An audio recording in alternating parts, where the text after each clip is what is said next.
When I listen to people talk about their successful story with therapy, I ask myself, being a therapist, what makes a therapist a great therapist?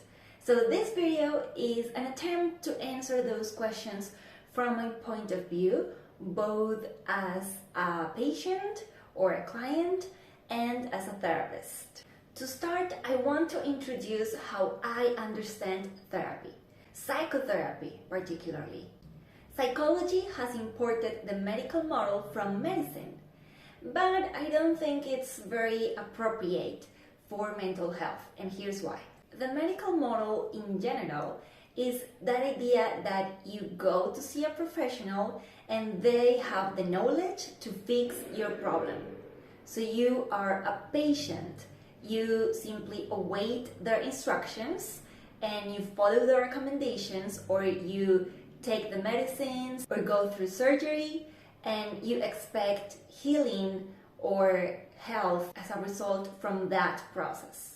When talking about psychotherapy, it's very complicated to see it that way because you cannot expect your therapist or your psychologist to fix your problems, and you shouldn't just follow their recommendations just because. The medical model applied to psychotherapy makes for unempowered patients, people that get frustrated because they are not seeing the results that they expected, and they don't feel like they have the tools within themselves or available to them to be able to take action in their own lives. The way that I understand psychotherapy is that it is a process in which both the patient or client and the therapist are involved, but the process is of the person that is consulting, the patient or the client. And the person that has the most knowledge about what's happening is the patient or client, not the psychologist. The psychologist has the tools and the knowledge to help that person see and find the information within themselves and in their lives to make conscious decisions that benefit them. Psychotherapy is an active process, and the client needs to feel empowered of their own mental health. In that sense, I don't like the term patient. I prefer the term client, but I am not so comfortable with the term client either. In fact, if you have suggestions, let me know because I've been trying to find alternatives. In Spanish, it's easier because I can say consultante, which means like person that comes for a consultation, but I don't know if there is a better word in English. I don't like the term patient because I consider it has an implicit meaning of being passive, of simply waiting for somebody else to take control of your life or to fix your problems. The term client feels more empowering to me, but it may fall in just a transactional relationship. And while, of course, psychotherapy requires a professional relationship, not a friendship, I think the term client might be too cold. So again, if you have any suggestions in English, let me know. Taking that into account, let's plunge into the question. What makes a therapist a great therapist? I think a great therapist is someone that can show you your blind spots.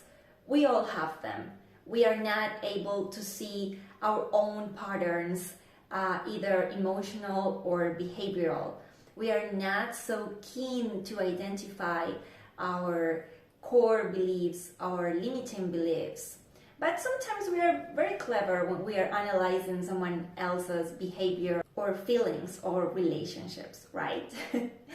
Of course, it's difficult to see ourselves clearly because we are so close to ourselves. We are ourselves. So it's very hard to take distance to be able to have a more objective look. That is why we can identify problems in someone else, but not so much in our life. Because for someone else, we can see much more of the whole picture. Unless we have a very close relationship with that person and we are also involved in that situation, then we can have more clarity to analyze someone else's problem. That is why you go to a therapist. because a friend or your partner or your parent is not going to be able to give you objective explanations and objective interpretations of your problem or whatever reason that you might need help with. In order for a psychologist or a therapist to point out your blind spots and you be able to acknowledge those blind spots, there is another quality or another role that I think is a requirement to be a great therapist, and it is being a great interpreter. Your therapist needs to speak a language that you understand and that you feel that you can rely on. So when we are talking about religious beliefs, political views, our way of analyzing social injustice, it is important to feel that you have common ground with your psychotherapist, because otherwise you won't feel like you can rely on what that person is telling you, and that person is not going to find the right language to communicate to you the information that you need to receive. So they need to be able to speak your language. Well, first, to identify the language that you speak that is going to be more compassionate, more digestible for you. They need to be able to speak that language, right? Not only identify it, but feeling comfortable using that language. And they need to be able to translate or to interpret what they are analyzing into that language so that the information is available to you specifically. This is why if you didn't hit it off with a specific therapist, don't think that psychotherapy is not for you or that it won't work on you. Because maybe the thing was that you didn't find the right therapist for you.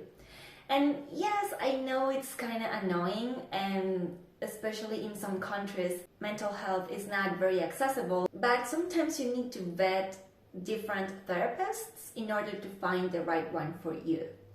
And even if you've had a certain therapist for a while, maybe you have outgrown your therapist, and maybe now you don't feel as comfortable as you used to, or you don't seem to find any new reflections on what they are offering you.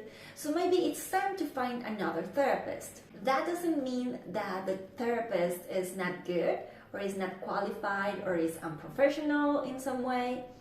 It just means it's not the right fit for you. You don't only need someone that is very qualified, that has a lot of studies and experience. You also need someone that you feel comfortable with, someone that shares some of your key ideas of how you conceive the world. And of course, someone who is not afraid to confront your core beliefs, your irrational beliefs. That is to say that therapy is not always comfortable, but it shouldn't feel as aggressive or violent or threatening in any sort of way.